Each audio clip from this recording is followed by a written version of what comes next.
Gen Z is dating significantly less than other generations. What has changed? I ask a question in all my audiences at this moment. Did you grow up playing freely on the street? The parents of Gen Z will raise their hands and say, we did. And then I ask, do your children or do you know children who are playing freely on the street? And you get a few hands. That's it. That's the Gen Z. If you don't play freely on the street, you basically are missing out on an entire ground for social negotiation, where you learn to play together, to make rules, to break rules, to have wars, to make peace, to create alliances, to make up the whole thing. If you don't practice those muscles, where you come up to strangers and you ask them to play with you, and then you meet somebody else, and then you join people together, you really are practicing relationships. All of that precedes dating. If you don't have that, then dating becomes the first time that you have to actually learn to speak to someone. God forbid if it's even in person, and look into their eyes and look at their body, because so much of our life at this point is completely disembodied and we don't ever see people move. Wow, never even thought of that. So dating becomes this Olympus that you have to climb, this whole mountain, and it's very anxiety provoking. And that is one of the main things. So when we say Gen Z doesn't date as much, Gen Z doesn't socialize in person, Gen Z doesn't have that many parties. What a waste. What a pity to not have dance parties and just hang together. It's not that they don't socialize, but it's a different kind of social. I spoke to so-and-so means I texted them. No, I didn't speak. I didn't hear the voice. If you don't hear the voice, you're missing out on the entire oxytocin attachment hormone that gets produced while you're hearing the voice. The voice is the first thing you hear when you are in utero. So you say you spoke, but you didn't. You connected, you had contact. And at every level, you see an atrophy of the social skills, which creates a real sense of bracing myself. I'm going out to date, which I don't like because it's not fun. You're so right. And you're opening up my mind to so many different things that I don't think we're thinking about. This idea of being disembodied. We're only looking at FaceTime. And not just that. Now I look in your eyes, you look in my eyes, and we have mirror neurons firing at each other. We are really connecting. Voice, sight, breath. I mean, all the senses are involved. On Zoom or on any screen, we think we're looking at the other, but we actually are not making eye contact. So this pseudo experience, as if I am looking at you and you're looking at me, but in fact we don't, means that neurologically none of this is actually happening. Wow. Yeah, you're so right. And most of us on Zoom are just looking at ourselves. I've started to hide my self view because I just realized that you're just looking at yourself and you're looking at your reflection so much. We're overexposed to our own reflection, which is why we're so critical of ourselves and we're so we're evaluating and analyzing ourselves all the time. But you're absolutely right that even if you look at someone else through a screen, you're not making the quality of content we feel. And there's a reason I actually feel that. I feel exhausted on Zooms and exhausted on digital contact. That is a part of that, is because the actual contact, which is soothing, eye-to-eye contact, and when you are in a safe situation, is actually soothing. It regulates you. When it is as if, but not really, and nothing really happens up there, then you are exhausted. And you know what it means to look at yourself the whole day? It's like the enshrinement of narcissism. Absolutely. We look here, Narcissus, he used to look at himself in the water and look at his reflection the whole time. And it's the same as what you're saying with the lack of contact, where you say, oh yeah, I spoke to so-and-so, or I heard from them, and you're so right that we're missing out on these very analog behaviors that our body's craving, our mind is craving, and we're not really in touch. I read this study that said 45% of men aged 16 to 25 today have never approached a woman in public. And I was thinking, I grew up at a time where all we did was have to pluck up the courage to walk over to a woman in a bar, at the mall, wherever it was, to just say, hey, you're cute. Or like, hey, can I get your number? Hey, can I, whatever it was. And I remember how stressful that was as a man. So I realized that there's stress. But today, do you think it's a fear of rejection? Do you think it's a lack of social skills, as you're mentioning? Where's that coming from? So I think there's a number of different things going on at the same time. Continuing with less social interaction is also the fact that we're more and more living in a contactless world. You don't have to leave your house for a lot of things that, it's not just you would come up to the girl and start talking to her. Since the pandemic, we learned we didn't have to leave the house to go to school. And the 18 to 25-year-old is the generation that went to school during the pandemic. So that's the first thing, is a complete cutoff of the socialized world. You don't have to leave your house to work, to shop, to eat, to exercise, contactless. You can have everything delivered without having to even thank the person who is bringing the food. At every level, we have tried to remove contact and friction. Coming up to talk to a girl is friction. You don't know.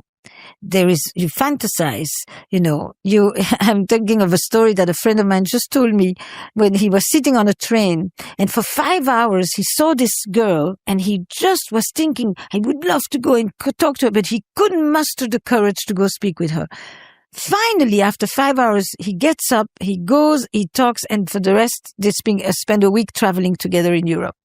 And then he tells me, if I was today, he's a father of a Gen Z, if I would be spending my 5 hours writing to my AI companion, what should I say? I'm anxious. I don't know how to go. He would have basically spent his time trying to regulate his nervous system and try to calm down, but he would have talked to his AI rather than to the girl. Yeah. And he would have talked to the AI about how hard it is to go and meet this girl, and he would never have traveled with her for the week. Yeah. And this removing of the friction. So what is, to me, the killer of desire? We'll come back to that. But what happens in your statistic is 18 to 25. In your time, you basically started this whole process of meeting girls, or boys meeting boys, girls meeting girls, in your teens. So 15, 16, you were practicing. You were falling in love, you had crushes, you dealt with rejection, you rejected others, it went both ways, etc. Most Gen Z today start their first experiences around 24, 26. Wow. So the whole thing is delayed by 10 years. Yeah. But when you meet at 24 or 25 for the first time, you often meet with the lack of experience of the 15-year-old. You haven't had that slow build-up, and you didn't have sex the first time necessarily either. But first you spoke, then you hung, then you spent the day together, then you brought them to your friends. You had an entire process of engagement that's made you more and more comfortable each time. That whole training launching pad has been shrunken to dating. You'd never called it dating, by the way, before. I'm interested, I like someone, I would like to speak with this person, I have a crush on this person, I fell in love with this person. You didn't date. You just had these feelings that took you. I feel like we're living at a time where conversations about therapy, about our emotions, about love, online, you see them everywhere. Everyone's talking about it. Everyone's thinking about it. But then we don't translate it into real life. We're more disconnected than ever. So talk to me about that dichotomy. I think that we are living a fantastic contradiction. We've never been more connected, and we have never been more disconnected. Modern loneliness masks itself as hyperconnectivity. So you think you're talking to people. And I would say even more like this. Modern loneliness is not about not having people. It's about the lack of depth. It doesn't replace to have these conversations online. And in fact, they're often done in 9 seconds increments. That is not really the time needed to address major existential questions. So if you don't see the person you're talking to, you can express yourself in all kinds of uncivilized way because there is no consequences. So that contradiction of what does it mean to really connect and what are the conditions necessary? And that is back to this issue of friction, because it means that you practice disagreement, frustration, being misunderstood, understanding others, truly listening again, because you thought you got it, but you didn't really, because you didn't listen till the end, because half the time when we listen, we're busy with our rebuttal. That's a different degree of connection. Yeah. Ask a question when somebody tells you something before you draw a conclusion about what they're saying. Ask another question. Listen really. Don't jump for advice, because you are not the one who's going to live with the consequences of the advice that you're giving. So look at things in context. Don't just take out one thing like that. And all of that is the difference between our conversation and how this can appear when we go online. I think one of the biggest things that you're sharing that's kind of I'm becoming aware of in our conversation is that a reason why we're scared to message and reply is also because everything's documented today. So there's a feeling of like, if I send something to you and it makes me look stupid, you're going to send it to all your friends. If you share something with me and I want to pass it on to someone, it takes one click and all of a sudden it's on the internet. And so there's this genuine fear of not only am I being evaluated by this person, but I'm potentially being evaluated by their entire circle. Do you see the irony here? We have never talked more about boundaries in relationships as today, at a time when people are often acting without any boundaries and sharing the most personal, profound things that people give them in confidence with others. The leakages, this system of sharing and spreading without necessarily asking and ridiculing and judging and exposing and all of that is happening at the same time as people are talking constantly about safety and boundaries and protection. It's really interesting, no? Yeah, it's fascinating. Exactly. It's absolutely fascinating because there's no privacy. There's no privacy. There's no privacy. There's no safety. So there's no safety, and it's no longer even transparency, because transparency means we speak out openly about things. This is really, you are basically speaking with surveillance. You are constantly watching what are people going to do with what you're saying? How are they going to twist your privacy, your private life, your deepest feelings, and how they can snitch it and put it together and reinterpret it. That leaves people suspicious, fearful, actually disconnected, more lonely, constantly wondering about who can I trust? What is trust?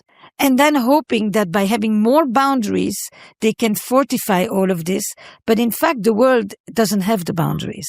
So how does anyone in this moment even think about building connection? Offline. Go offline. A connection is an encounter. And it's an encounter with an other. And that otherness is the mystery of relationships, that curiosity that you bring to discovering someone. We've met a few times, but we don't know each other. And I'm intrigued by you. And I'm curious where you're going to take us. Where's this conversation going to go? What are you going to ask? What I'm saying is interesting to you. I'm not busy here thinking, does Jay like what I'm saying? Is Jay thinking that I'm smart? Is Jay thinking I'm stupid? Is Jay waiting to bait me with something? I'm with you. I'm present. And that's very different from I'm here. And I feel your presence with me. And that's not just you're here. You know, much of the time these days, even if we are sitting together, I ask, this is a question I love to ask in an audience. So, how many of you spend a lot of time of the day on your laptop, in front of a screen, whatever it is? And all you want is to finally go home and get rid of the screen. But then you get home and you're so tired that what you do is you watch TV. And then, while you're watching TV, you're also scrolling on your phone. And then you turn around and there is someone sometimes sitting right next to you who's doing the exact same thing. And then at some point, someone says something actually quite meaningful. And then you have this other person responding with that most fantastic, uh-huh. Uh-huh. And you know that digital lag means they're there, but they're not really listening. And in that moment, you experience a unique kind of loneliness. It's the loneliness that says, are you here or are you not? We call it, in my work, ambiguous loss. Have you ever heard that term? No, I haven't. Ambiguous loss is a term that was coined by psychologist Pauline Boss when she was talking about situations where you can't resolve the morning. Like, if you are with someone who has Alzheimer or dementia, they are physically in front of you, but they are emotionally or psychologically gone. If they have been deployed or there is abduction or there are miscarriages, they are physically gone, but they are emotionally very, very present. And in both situations, you don't know, are you here or are you not? Modern loneliness has that element on a daily basis, where I don't know if you're here. It's like we've come to accept distracted attention as if it is enough, and it's not.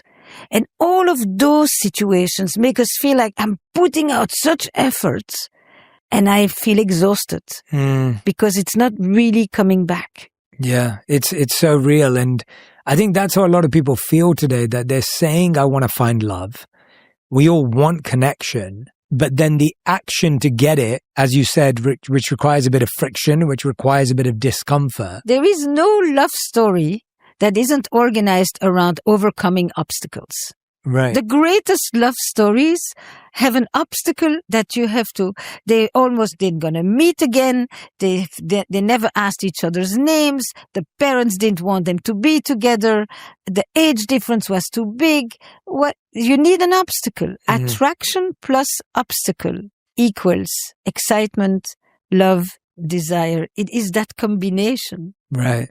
So the obstacle is the way. The obstacle is what builds the plot, what heightens the intensity, what intensifies the love. And what we want in the frictionless reality is a love like a permanent state of enthusiasm. And love is not a permanent state of enthusiasm. Love is not about finding people who agree with you and who like the same things as you. Love is actually this being discovered by someone from whom you're different. It doesn't match algorithmic perfections. So if someone said to you today, Esther, what skill should I be developing to be better at love and connection, what would you encourage them to pursue? Skill number 1, curiosity. Of the other person. Of the other person. Curiosity. It's a discovery. It's a journey. It's an exploration of difference. That is one of the things that love, it is that loving of that difference that is at the core of the experience. Humor, so that you don't take yourself too seriously. And you understand that half the things are not worth fighting for. That it doesn't really matter. That from 1 to 10, most things are a 2 or a 3. And if you live with from 1 to 10, everything is a 9, then you have some work to do. There's 7 verbs I really love to, if I think, what does one need to learn? To ask. They're not in order of importance. How good are you at asking? For what you want and need. For what you want, for what you need. Asking is a relational verb that you learn to conjugate. I think in verbs because I speak multiple languages, and every time I learn a new one, I kind of look at what are the key verbs you need to have to build the structure of the language so that you can communicate. Are you good at asking? Do you know what to ask for? Do you believe that you're worthy of being given to what it is you're asking for? That people will respond to you? Do you know to be clear about your expectations? Asking is about expectation. Giving. How is your giving? Do you experience generosity? Do you enjoy the giving? Or do you give in order to not owe anything to people? Do you give so you don't have to feel guilty? Do you give to square, and even out what they gave you? But giving is amazing. It's an amazing feeling and it's an amazing experience in relationships. Receiving. How good are you at receiving? It's probably the most vulnerable of all the verbs. To be given to. Because it speaks to your sense of self-worth, to how much you feel deserving, to experience closeness, pleasure, connection, intimacy, receiving. It tells a world about you. Sharing. Can you think about another? You and your wife have a very different idea about what to do on Saturday morning. How do you share that difference? And it's not we come to the middle and we compromise. No, it's how do you integrate the various things that are important to each of you, play them out in different ways, and every person feels acknowledged and recognized and valued. Imagination. Imagination is the ability to dream, to imagine a future, to project yourself ahead, to build a life project. Refusing. Can you say no? Is it a relationship where people can comfortably say no? Because if you can't say yes, you can't say no, but saying no is essential. And not indirect and not with coercive measures, just simply, I prefer not. Knowing that when you say no, the other person may not like it, and they are entitled not to like it, like you are entitled not to want it. These two shall coexist. These probably are the primary verbs. Add to that curiosity and all that, because they are relational verbs. You can't do them just alone. Yeah. I mean, yeah, you can give to yourself and you can receive from that giving, but essentially they practice with you how to relate to another person and how to receive the relatedness of others on you. Yes. So well said. So well said. I love those. I hope everyone's going to listen back to that, because those verbs make it just feel, it makes it feel active and alive. And I think dating today feels very either transactional or checking. Like our mind is lost. Many first dates are like job interviews. Yes, exactly. Yeah. It's really not fun. I mean, fun is the word that has to, at the end of a date, you have to be intrigued. You need to want more. Not you need to be evaluating your checklist. There's a different story. Yeah. That's the story of how you build love. It's not something you you can't sit there, ask questions, then look here and hope that you feel some butterflies and some tingling and say, nah, nothing's happening. I'm not feeling it. Okay, we've had the coffee. I don't want to really have that lunch. I'm just gonna, no. Yeah. So true. But turn around, somebody's standing in line, turn around at the counter, turn around in front of the barista. There is people around you all the time. Every stranger is a potential best friend or person that you could fall in love with, and you have no idea, but you've got to remain open to serendipity. Yeah. And now we feel so weird when we're in public and alone that we pick out our phone because we'd rather not make eye contact. Like it almost feels cringe or weird to make eye contact with someone because you're scared of them looking at you in one sense, or you're scared of looking at them because we're not as exposed to it. And so we'd rather just take out our phone because it's a easier way to wait in a line. That's social atrophy. And that has consequences for everything else. You're in trouble, nobody will reach out. Because your statistic about the young man who doesn't reach out to a woman or doesn't make contact, it's the same as who has a best friend, who has someone to call when you're in trouble, who can you ask for help, who do you go out with. I mean, these things are interconnected. If you don't socialize properly, you also feel more lonely. And if you feel more lonely, you become more isolated. You become more anxious. You become more anxious. You make sure never to leave your phone when you're in an elevator. You become more anxious. You become more depressed. This is like a big of a chain of events that take us down.